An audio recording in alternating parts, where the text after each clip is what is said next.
Hello, and welcome back to Ask the Plant Doctor. I'm Tim Koloff with the WSU Spokane County Master Gardeners.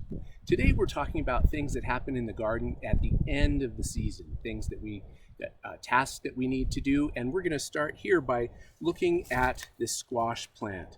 One of the questions that we have at the end of the season is, with not as many days left, how do we make sure we maximize the harvest from our garden? And we can see here this beautiful winter squash is developing, and also on this plant we see it's still trying to produce new squash, but we probably don't have enough time for this plant to produce or to take these squash all the way to the same stage as this one.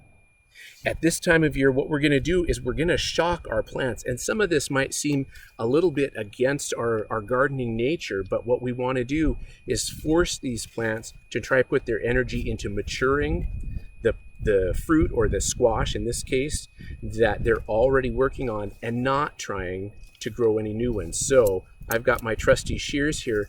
I'm going to cut this off because I don't want this plant to produce these. We don't have enough time left in the gardening season for these to mature. I see another little one over here I'm going to cut off right there. And I'm also going to take off some of the leaves right here, because we're shocking the plant and kind of letting it know that it doesn't have as much time as it thinks. It has limited time left to cause these to mature. Now, we don't want to take all the leaves off, because we want these leaves to continue to photosynthesize, create sugars that are going to help us mature this squash. If you look down the rest of this vine, you can actually see we've got quite a few leaves left here.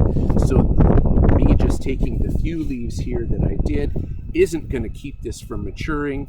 It's going to help us. It's just going to, as I said, shock the plant into hopefully maturing this squash before frost comes. We don't want frost to deprive us of this harvest. This works not only with squash, but also with tomatoes. And you can see over here, we've already trimmed this tomato plant. We've taken a lot of the leaves off of it. And so instead, the energy of the plant now is going into hopefully causing these plants to mature. We want them to develop and start to turn red, so that they have the best flavor and that we have the maximum productivity we can get out of our garden.